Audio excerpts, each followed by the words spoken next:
Hello, and welcome back to another amazing episode of Dénht'ā. Hi, how are you? For the people that don't know and haven't listened to an episode before, Dénht'ā is, in my Kaska language, it means hi, how are you? So I figured that was a beautiful way to start a lovely conversation that I get to have with many beautiful, amazing Indigenous individuals. And speaking of amazing and individuals, Indigenous, we have the fantastic Madeline Terbasket here with me. Hi. Hi. Why? Nice to be here. I am so excited for you to be here because we've known each other now for about 2 years. I don't remember. Probably even more now, hey? Do you know, I love this because I always tell people if we don't remember how we met, then that just means it's been good times. I don't remember like when. It's just always just been consistently fun. Totally. And that's the same with you because every time I see you. Oh, before we get started, Madeline, can you please introduce yourself to the Right. Let's back it up. Yeah, exactly. Rewind a bit. Okay. I'm Madeline Terbasket. I'm proudly Two-Spirit. I'm Seal, Ho-Chunk, and Anishinaabe. And I live in Penticton. I'm an artist in residence at the Lear House with the Penticton Arts Council. And I'm the president of SOS Pride. That's amazing. So many things under your belt. Yes. But like the first time I met Madeline was...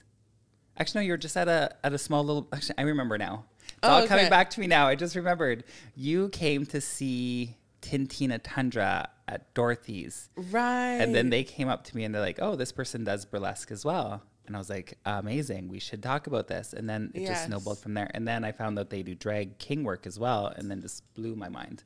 Yes. But all right, let's talk about you being Two-Spirit and an artist. Does your culture and your identity and Two-Spiritness as well as indigeneity, does it influence your art?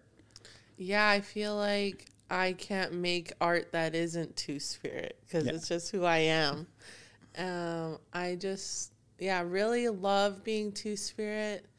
I feel like once I kind of found who I was, my whole life just kind of shifted for the better. And I use they, them pronouns now, and I just make art that screams I'm proud to be who I am. So yeah. That's amazing. I went to your artist talk that you had at the Laurel with the Colonial Museum. Yeah. Is that? Yeah, and then you're showing art that you've done throughout the years.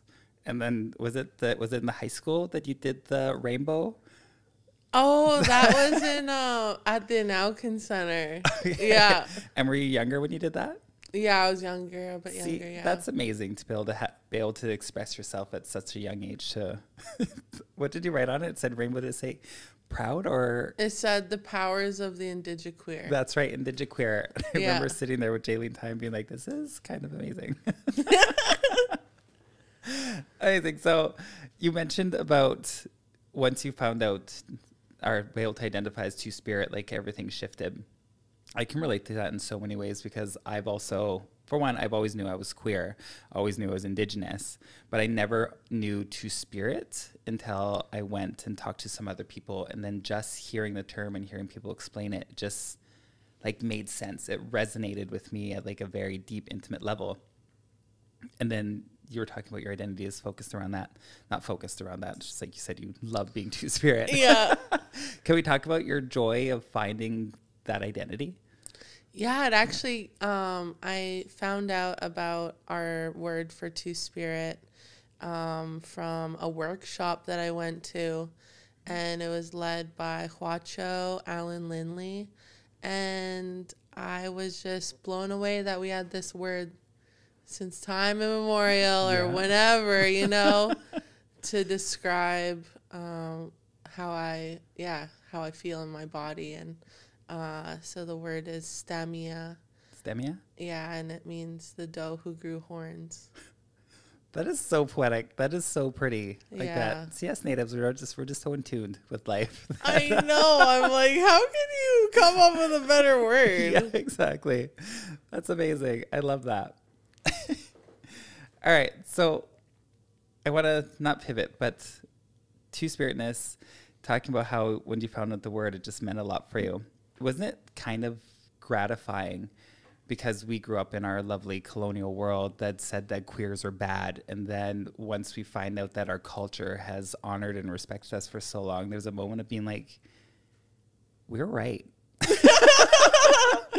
Yeah, I'm actually really natural in this world, actually.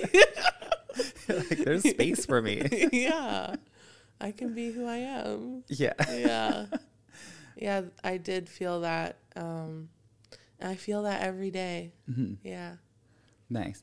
And then you surround yourself with a bunch of amazing people that are probably just help you blossom or be who you are on a constant level. Because you don't know Madeline that well, but I feel like I know them decently well. And you're always coming out with a very good energy. Was that natural for you to always have? Because you always exude like this confidence and this power around you that is very electrifying. It pulls people in. I feel like it started to come out in high school. Mm-hmm. Actually, when I started to dress how I wanted to. Mm-hmm. And it just gave me a lot more confidence. And I started making more friends. And it just started attracting more people. I feel like I workshop my laugh as well. as a young person. I love this. We're gonna go deeper. How I laughed even. Yeah. Okay. Yeah. Let's talk about workshopping your laugh.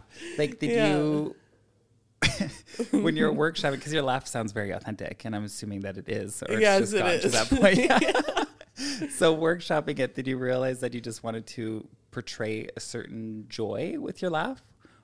I think I didn't want to hold back anymore. Like, because like you have a lot of natives when they laugh, they're yeah. Yeah, and then you have like people that are older in the community. For people that aren't familiar, the aunties that we call them, that are full belly laughs. Like, and like throw your head back, slapping the knee, pushing your friend beside you, shaking them because it's so funny. And it is weird because you think about like younger Indigenous people, they do sometimes hide their laugh. And I remember doing the same thing when I was younger because I also didn't want to hide my laugh. And I was like, why am I making myself smaller? But it wasn't also just the laugh as well. It was just everything, because I shied away from my culture from so long because I grew up in northern BC where racism was very rampant. So being native was kind of frowned upon. And since my dad was Métis, I had lighter skin, so I was able to kind of navigate my way into a whiter world, which now when I'm older, I'm like, that's pretty fucked up. Mm-hmm. But so I tried to change aspects about myself so that I can fit in. And one of the things was, so when I started stepping away from that, I was like, why am I hiding my laugh? Why am I hiding my indigeneity? Why am I cutting my hair short all the time just to fit in? Yeah. Why am I walking a certain way so that people will accept me? So I get that about you saying with the workshop, the laugh. When I first heard it, I was like, were they trying to make people like them more? But you're like, no, you're like, I'm just not going to hide it anymore. Yeah, I think that's what it ultimately was. But at the time, it felt like Jim Carrey in the mirror practicing facial expressions kind of vibe to it. Yeah. I could just imagine a younger Madeline just in front of the mirror. Ha ha ha ha ha. Yeah. Ha ha ha ha ha. Oh my God, that's amazing. So, Madeline, I want to talk about your art because every time I'm around you, I feel like I'm finding out new things that you do, or you just seem to have your fingers in like every art pot.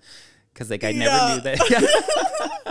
And I think it's kind of amazing. So what all do you do? I do, storytelling that is inspired by clown work. Yeah. So after university, I got into clowning. And then I went to school for acting and beadwork, burlesque and drag, and I do some painting. That's mainly it. Like, I never knew that you did any painting. And then when I was asking you to originally do this, you're like, oh, I'm painting a mural on Karamias. And I was like, what? For one, awesome. Two, how'd that come about? And then I just want to talk about your go get 'em attitude as well with your art, because one thing that I took away with your artist talk was you're like, I sign up for everything. Yeah, I apply to so many things and usually get it. Yeah. Do you ever just throw your indigeneity around to try to get something? Like with like grants and stuff? Yeah, of course. Yeah. I do that all the time. All my marginalized identities, I'm like, there you go. Yeah, I do that all the time. I was like, if I'm trying to get something, I'm going to throw it all on the table. Yeah. I was like, you can tokenize me as long as there's dollars behind it. Yes, for sure. This is just going to sound like a silly part of myself. What's great is that Two-Spirit now is a very common, not common, but more people know. Yes. Compared to 10 years ago. And I remember 10 years ago, if I put something on an application that I'm Two-Spirit, it was like instant that I would get it. And now, since a lot of people are understanding and a lot of people are self-identifying with, which is amazing, we love that representation. I find out that I can't just be Two-Spirit now. Right. You got to have more going gotta for you. Gotta have more. Exactly. Like, why can't it just work? Come on, my card's not working. Yeah, exactly. The new status card with the scanner. Yeah. All right. So what made you want to do art? Like what drew you to it?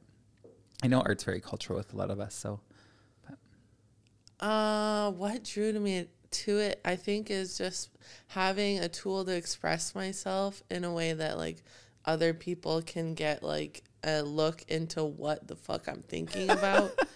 I've always just loved art. I don't know, my whole life. I can't get enough of it. I love that. It makes sense because for anyone that you need to go see a Madeline show, whether it's your one-person show or Drag King as Res Daddy or Burlesque as Mother Girth, one thing about them is that when they perform, you're controlling the whole stage, like you're controlling the whole audience. It's amazing. I never knew you went to acting school. I'm not saying that's part of it. A lot of people go to acting school and they're shit, but you're it definitely helped me out. Yeah. But you're amazing at it. What brought you? For one, let's touch base. What made you want to go into burlesque, and then what made you want to do drag kinging? Okay, yeah. I guess what makes me want to do anything is attention. I love attention. Everyone follow Madeline on Instagram. They have like 5 or 6 handles. Yep, I've got multiple handles. I love attention, and so what got me into burlesque was wanting like a healthier relationship with my body, and also to see people that look like me up there. Yeah. And I saw a burlesque show when I was 18, and I was just like so blown away by it, and I was like, I could do that. Yeah. Just seeing yourself up there. Yeah, I could just see myself up there having so much fun. And that's what happened. Yeah, I went to a burlesque class, like an intro course, and we had a final show, and that's kind of where everything went down. And I got a video from that show and just applied to festivals. And then it worked out. Yeah. Can you also tell us the story about your name, how you came about Mother Girth?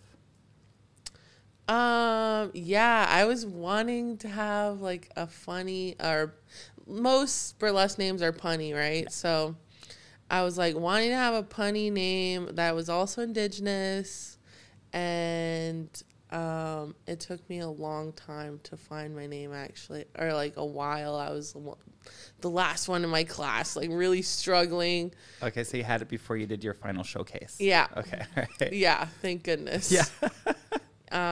Yeah, I just was thinking of concepts that are Indigenous and kind of like pan-Indian ones. Yeah. Yeah, and thought of Mother Earth, and I was like, how can I make that sexier? Because it's not very sexy. Yeah. Hey, Earth. Yeah. Wow, the planet is so hot. Yeah.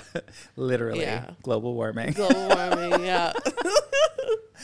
At your artist talk when I was there, you're talking about how when you go into burlesque festivals or any kind of show, since you all have nicknames to call for each other, you said that they don't want to say, hey, Girth. Yeah, or hey, Mother.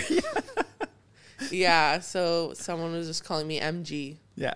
And it works. Yeah, it right? works. MG. I thought of that Yeah. too the other day when I was thinking about you. I'm like, MG. I'm like, no, I'm just going to call you Rez. Mostly Yeah, because that's what I know you mostly as. Yes, totally. And then I was talking about this with a friend the other day about different pronouns in different personas they're presenting. So I know you yourself are they, them. Is that the same for Mother Girth as well? They, them? Yeah, I use they, them for Mother Girth, and then he, him for Res Daddy. For Res Daddy? Keeps Yeah. it simple. Can you imagine if you Yeah. changed like Mother Girth to like she, her, and then you just said like the whole range?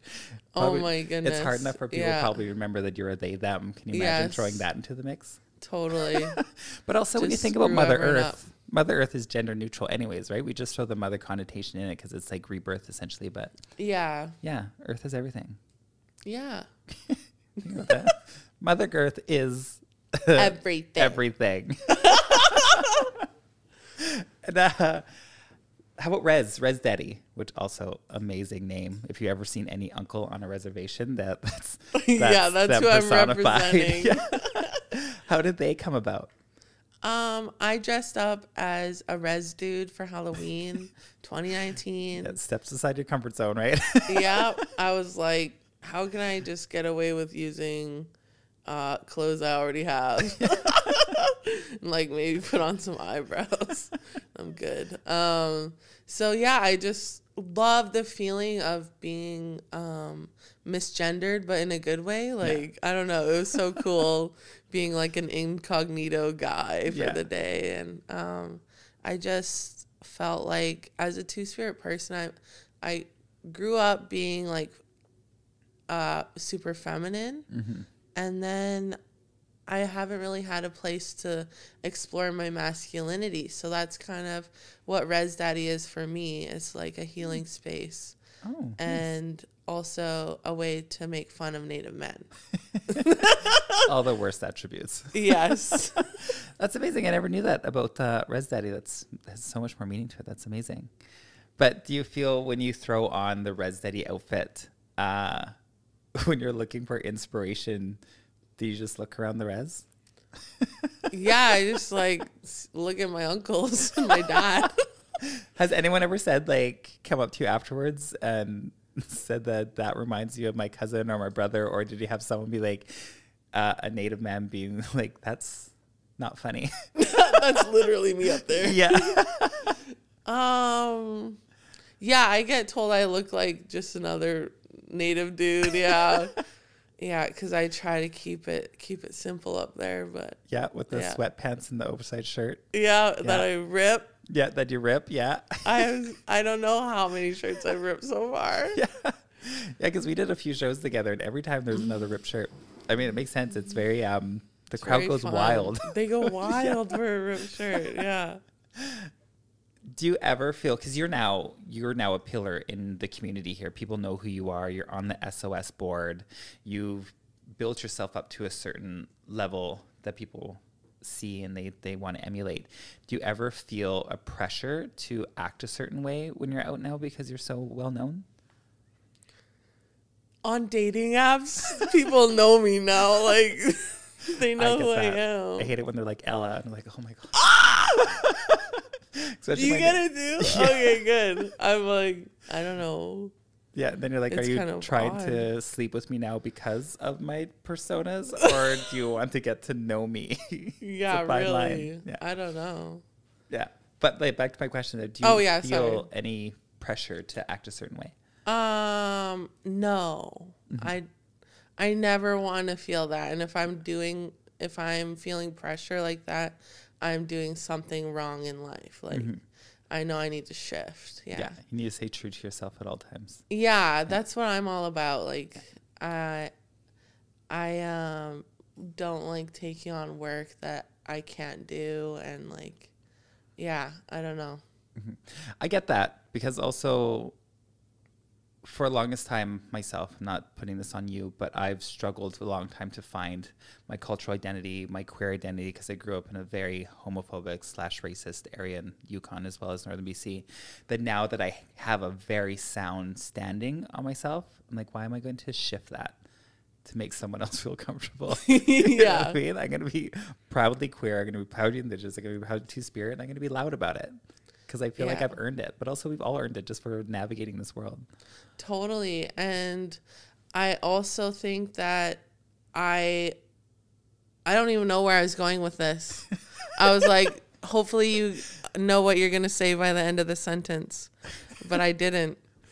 I totally jumped off. Like, this like, oh, frozen. You know? And that's also sometimes what we do. Sometimes yeah. I agree to do something and then I'm like, I don't know what I'm doing. I'm just going to have to learn to walk this walk while doing it. Yeah, a lot of what I do is just improv and like just going through the motions. Just jumping in the yes and. That's yes, improv, right? and yeah. Did a lot of that in acting school. Yeah, so amazing. Where did you go to acting school? I was at Capilano University in Vancouver. Nice. Did you love that?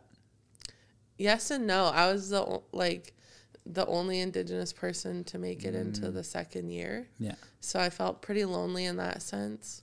And it was, mostly just young white people. Yeah. And then... I mean, that's like everywhere. We live in Kelowna. Probably same in Penticton. Oh, yeah, totally. Yeah, it feels like you're outnumbered and misunderstood. Like always. Yeah, I was thinking the other day why I acted out all the time in acting school. Like, I was just like really mean to the teacher sometimes.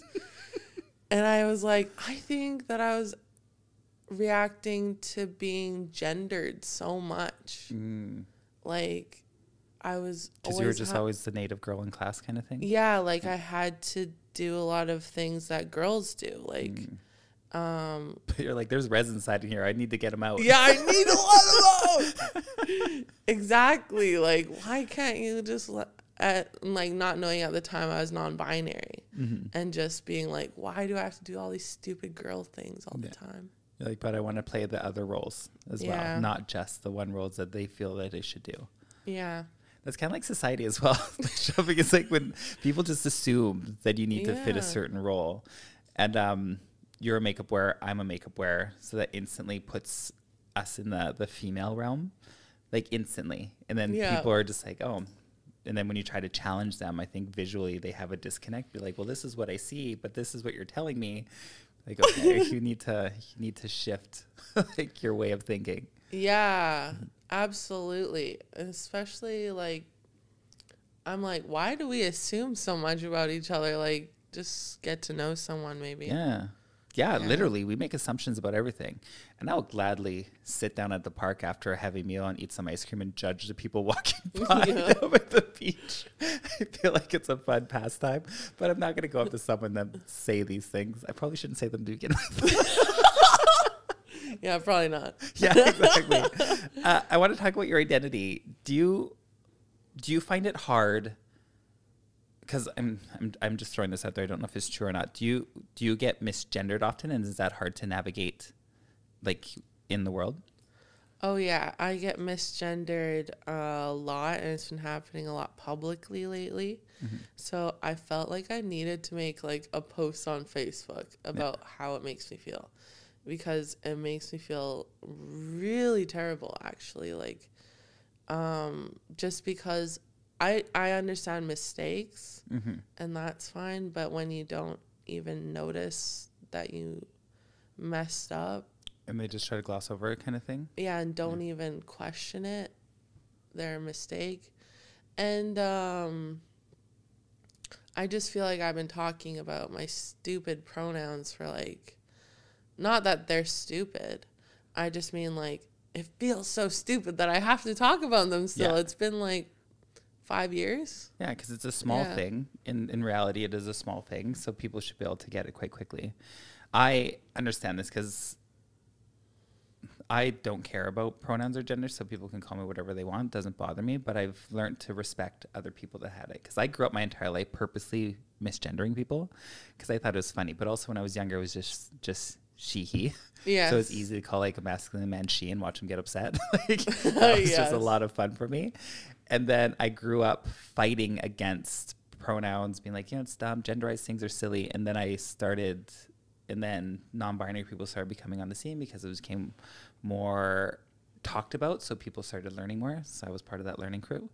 And I realized that just because I think it's dumb, I need to respect my friends and not be an asshole to them. So it took me a little bit to learn the they, them. But I've realized now it's not hard when someone says they're they, them.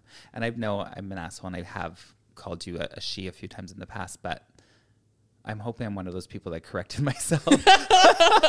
I don't know. You're just an asshole. Yeah, I'm just an asshole. But when I see you now, it's they, them. And that's because we've talked about it so long. And I've heard you correct people in public. And I'm like, ooh. Don't want that to happen to me. I don't want that image on me. And when I'm thinking about that, it was mainly, and you do it in a polite way, even if it's on a mic to a whole group of people. I'm thinking about the artist talk. Yeah, the artist talk. And, I just loved it how you said it and just gave them a little look. It's like, dude, you have my bio. Yeah, exactly. You have the bio. They read it. You wrote it to them. But I can imagine how tiring it is and how it's a small thing. And like you said, it's stupid that you have to still fight for that. Yeah, it feels like being cheese in a grater or something, like just constantly being grated down. Yeah. You're just a nub and then they're going to get your fingers. Yeah. Oh, goodness. Well, that's too bad. Well, hopefully the world is going to shift to a better way. Yeah, and I have faith and hope. Like, I think these are just going to be making more way for people coming behind me, right? So yeah, even though it's annoying to me, it won't be annoying for someone else, hopefully. That's right. Yeah. What's that phrase? Like, we ran so they can walk? Is that it? Is that something like that? Or we walk so they can run? Yeah, something like that. Whatever it is. I've never wanted to be a role model. That was never it. I was just a loudmouth kid that got into trouble all the time. And now I'm getting to a point where people know me and I have other people coming up to me being like, you're in the Indigenous queer world, you have a lot of power, you have a lot of respect. I'm like, thank you, didn't want it. But now I'm realizing that I want to be that change that I never had because I pushed away for so long. But now if I can change the life of another small queer boy who I was, then that's pretty cool. Yeah. You know what I mean? Like you just said, if you are doing this so it's not as hard for someone else, do you resonate with that at all? Yeah, I definitely just want to make this world easier for other people. And I've always actually wanted to be a role model. Grew up just wanting to be a role model. Yeah. I feel like it's kind of like, or when I was an Indigenous youth, I was like, oh my God, all these role models are so cool. I want to be like them someday. Yeah. So like we'd have like, I don't know, champions come in our community and I'd want to be like the keynote speaker one day kind of thing. Nice. I get that because they were coming in as strong, powerful Indigenous people. Yeah. I get that. Where I grew up, we didn't have a lot of that. Mm-hmm. So it was more, where I grew up, it was more like getting out. Like, you know, they would tell you like, that was, if you got out, then you succeeded. Yeah. And now I feel like it's shifted with a lot of Indigenous communities about staying home and rebuilding and recuperating. That's so true. Yeah. I think around when I graduated, it was still in my community about like leaving and finding yourself. But yeah, my family always wanted me to come home. Mm-hmm. Come home. Come home, please. You're like, I will when I'm ready. Yeah. Do your parents live in Penticton? Are they in the area? So I'm from the Smilkameen. Yeah. And my mom lives there still. My dad's Ho-Chunk and lives in Wisconsin. I believe during either recently, it was recent, or a few months back, you headlined a festival. I was a feature performer, yeah. So it's like a notch below a headliner, yeah. But that's pretty cool. It was so cool. I was like invited and they treated me so well there. It's called Burlesque. That's amazing. And where was this at? It was at the Triple Door in Seattle. Amazing. Yeah. Burlesque. That's so cool. And they had Fat Con too going at the same time. Wow. And it was, I think, the first year ever, and it got a lot of hate online actually. Is it because they use the word fat in it? Yeah, they're promoting obesity. I don't think that's what they're doing. They're Not promoting at like all. healthy living and loving your body, right? I'm assuming. Yeah, it's just about fat liberation. Yeah. I love the idea of burlesque. And what I think I love about burlesque is because I've been in the burlesque world for a long time. Not always performing. I've done drag, and then I did makeup before I did drag for burlesque artists. Oh, okay. And I just loved it because it was the first place that I was able to go into where it was like very community focused and very like empowering in the back room. Everyone knew each other, and it was like, you can do what you want. We will love you and your body and your expression. And then that's where my first lead into performance was. Awesome. Did you feel the same when you saw burlesque? Because you said when you saw it, you're like, I can do that. Yes. Attention. Being the star. Yeah. I love the burlesque community. It's so cool. Mm-hmm. And it feels like everyone's always trying to better themselves, like in their views on things, like their political views and whatnot. Yeah, it just feels like a really welcoming space. It's always you can express and throw ideas out, and it's not normally hit with unless it's like, very like, unless it's bad, like, don't paint your face black. Yeah, cultural appropriation. Yeah, exactly. And yeah, that's terrible. Yeah, literally, it's terrible. Don't do that. We're not suggesting that. I also want to talk about your community work, because you're now the president of SOS Pride. Yes. What made you want to go into that? Originally, I wanted to join the Pride board because I just moved to Penticton, and I wanted to make friends and find a queer community. And that's what happened. Yeah. It all worked out. It all worked out in the end. And I have some beautiful board members. And it's been in the works for a few years that I would become president, because I was vice president. So, yeah. Worked your way up. I worked my way up. You're like, I want to be that role model that I saw, so I'm going to be that keynote speaker. Yes.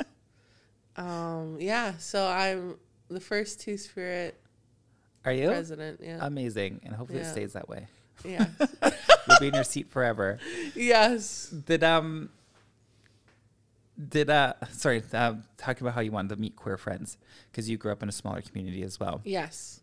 How liberating was it when you were able to find like-minded people where you can just constantly be yourself and not have to worry about people finding out who you are? Oh my goodness, it was so liberating. I was 17 and moved to Vancouver after high school, and it was so just freeing, meeting other people like me and artistic people and other Indigenous people that were artistic too. Yeah, 'cause they have this cool program there called Indigenous independent filmmaking. Oh. Yeah, so I got to be in a lot of their films. That's cool. Yeah. I find it so, because like also when you go to a bigger city and then you have this gay, Indigenous, queer liberation, and then going back into your community, you're like, why am I hiding myself? It's like, it's time to come out, time to tell everyone. When you first came back to your community as you came out so negative. As you. You. When you came back as like Madeline empowered, was it met with any backlash? I say the only like real backlash I've had is like, my pronouns, like people not wanting to use my pronouns. Other than that, I think, and maybe some biphobia, like I was dating a man before, so I was in a straight appearing relationship. Other than that, not really. I feel very supported by my family and friends and community. Nice. Yeah. That's good. I also feel the same way. Like when I came out and I came out to all my cousins up north, they were pretty good about it. And I was like, this is weird. Like, why was it? Because like they said such homophobic things around me before they found out that I was queer. And then as soon as they found out, they're like, yay. I was like, thank you for that. I was like, but you made me so scared to come out to you. And then when I think about, because my father's Métis, and then his native side of the family, same way, but his white side of the family. Really? And it was just such a weird disconnect between the two sides of the coin. And it really brings it back to, in my mind, colonialism, right? Because I feel like if Indigenous people were really quick to be like, it's fine to have a cousin that's gay, no big deal. I feel like it must be so culturally ingrained in us for them to just instantly be like, yeah. I mean, there's still some assholes out there, don't get me wrong. There's some natives out there that are quite mean. But the majority of it, really easy to come around. I don't know where I'm going with this, and I don't know if there's a question for it. That's okay. Thank you. I'm here with you. We're going to go with this together. Yeah, I'm like 10 years older than you are, so makes that sense of generational gap. But like, a lot of my parents and some of my cousins all went to residential school, so they went to church a little bit, but I feel like it was out of fright because of what they went through. But a lot of conversations we've had since then, they realized that they were able to step out and there wouldn't be any repercussions. Once again, don't know where I'm going with this, but church is bad. Church can suck a dick. It can really suck a dick. And this is where I was going with it. I am so blown away when I meet an Indigenous person and they're very pro-church. Like, it doesn't make sense to me. And then when I challenge it, now I'm like this asshole. And I was like, you realize that it destroyed our culture. And the reason why it's so broken now is because of the church. And now we're fighting to rebuild it. And then like, you just don't have God on your side. Have you ever came upon anyone like this? A brainwashed human? No. Brainwashed Indigenous human. No, not that deeply. No, I don't think so. Oh, you're lucky. Like a younger person? Yeah, like around, my age. So 40. No. Yeah, I feel like I'm hoping that mentality is going to die out, but also I'm hoping that the mentality of the church dies out. I have a show coming out called Just Jesus. Called what? Just Jesus. And it's me making fun of it for the whole hour. I shouldn't say that. We're not calling it that, but because we don't want to have backlash with the advertising. But in my mind, that's what it's called. Yes. Do you ever remember Will and Grace? Just Jack. No. Okay. It was Just Jesus. Okay. Anyways, brainwashed natives. Brainwashed natives. I don't know how I got into the conversation of religion, but there's no place for it in our culture. Yeah, I don't know, man. Yeah. Yeah, we just need people to stand up and say no. But I feel like that's where it is. I feel like the church has died out in our communities, and the joy of Indigenous queer has taken, not fully taken its spot yet, but has like proclaimed some of its honorific. Yes. Well, this is a good question for you. Have you ever had someone come up to you after you said that you're two-spirit, either get mad at you saying that drag queen doesn't mean two-spirit, or our drag king doesn't mean two-spirit, or they gatekeep the term two-spirit? Like, you're not doing enough to be called two-spirit. You're not following the traditional teachings. Oh my goodness. I have never, thankfully, had that experience, but it was one of my fears when coming out as two-spirit that I wasn't two-spirit. But like, you know what I mean? Yeah, like that someone would come for me and be like, well, you're not doing these cultural things. Yeah, so you can't claim that. But one thing that my Auntie Carrie always taught me was that, colonization did so much to our culture. But one thing that has been passed down to us is our values and our love. And my tupa, my great-grandma, taught so much love to my family. And we're just such a family of huggers. So I think that, like, nobody can take away say that I'm not cultural, right? Yeah. Yeah. So exactly. Thankfully no one has. Has anyone done that to you? Yeah, I've had, Really? I love that about your family as well. The same with what I think as well. It's like I have culture deep ingrained in me that no one can come for me for it. Because one thing you can't tell a native they're not native. It's just silly to me. But with the Two-Spirit, I was doing a show. Well, when I first did my Two-Spirit Tea podcast with another Indigenous person, this person wrote me a letter being like, that was Simma Down, the person I did it with. They're like, well, they're not Indigenous. How can you do something that's Two-Spirit? I'm like, well, actually, this person's Métis. They're just white passing and they're rebuilding their culture and they're learning. So then they went on this whole tangent, like, just because you're a drag artist doesn't mean that you're a Two-Spirit. I'm like, my drag is influenced by my culture a lot of times, but I'm not Two-Spirit because I'm a drag queen. And it was this huge little argument they had. And then he started coming after me saying that, well, you can't be Two-Spirit. You're not following the traditional teachings. And I was like, okay, for one, you're from Ontario. I'm from the Yukon. I was like, our cultures can be very different. I was like, just what you do there doesn't mean that that's what I do at home. And I was like, and also residential schools has destroyed so much of our knowledge that, do you know everything? I was like, we are rebuilding now. We are learning from things, like you said, that comes from the heart or comes from the soul or comes from our culture that's just ingrained in us, and we're rebuilding it from there. So I find it so wild when someone says, you can't be Two-Spirit, you have to follow these traditional teachings. It's like, well, we're learning. We're rebuilding it. It's like what we're doing now is going to set the groundwork for future Two-Spirit people to be able to know and identify and have a better place to be who they are. Totally. And I find, like, just listening to yourself too, and it's kind of like an act of remembering too, like being Two-Spirit is like, because we did lose so much of our Two-Spirit history and whatnot. I think just doing things like going for walks and like thinking about who you are and being Two-Spirit really has helped me. And it's also when we feel things like this, or going into the woods, because I also do walks as well by myself, and I just feel so connected to the earth when I do that, and it helps with my clarity. I just feel like even if there's some things that we don't know and we think about it, sometimes it just resonates. We're like, no, this is the right path to do, or this is the right way of thinking to do things. Maybe it's like the same when people do mushrooms and they have their little shamanic journeys, right? Yes. Yeah, exactly. Like this clarity's coming.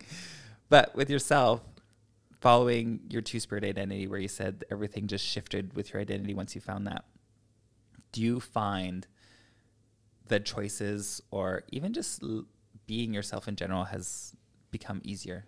Oh, yeah, for sure. Yeah. Now that I am more clear on who I am, like decision making is so much easier, and that's the path I follow, right? Yeah.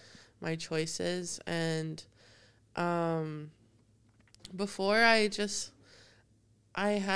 was struggling with my mental health, and I don't know if that has to do with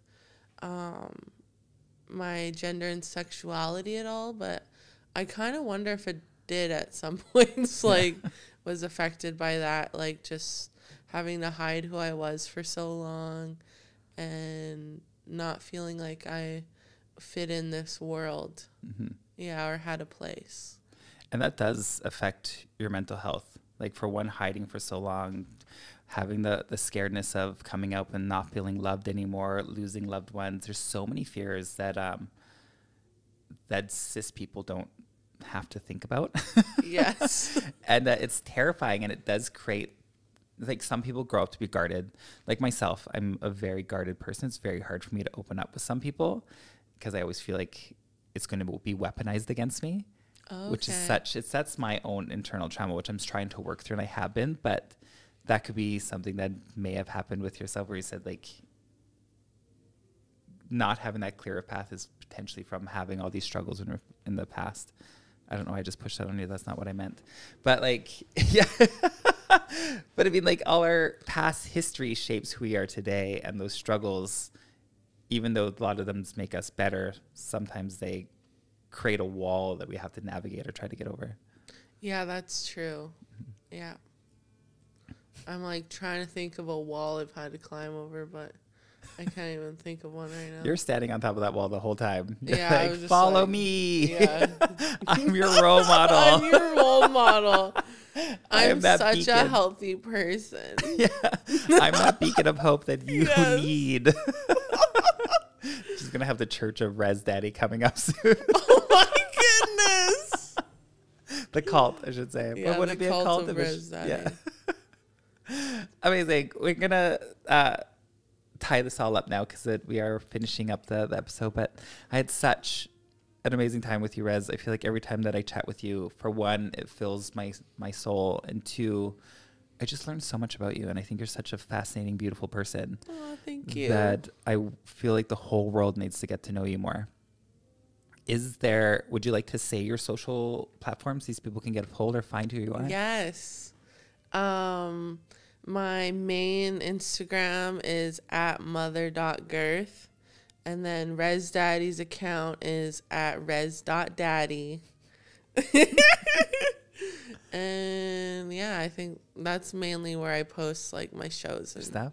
Yeah. Make sure to follow them on social media because you'll want to find out where Madeline's doing storytelling because once again, amazing. I didn't know that your clown work led to that because I love listening. If you ever have a chance, I'm not going to tell what it is, but it's about a sparrow. It's my favorite story. And if you ever get a chance to hear it, go out and listen to Madeline tell their stories. And then go check Mother Girth because amazing performer and check out Res Daddy. You know just do everything Res Daddy does. Do it all. Or Madeline. Yeah, I know you as Res, so like, Yeah. I just keep saying Res. Follow everywhere Madeline goes because they are so amazing and so fun.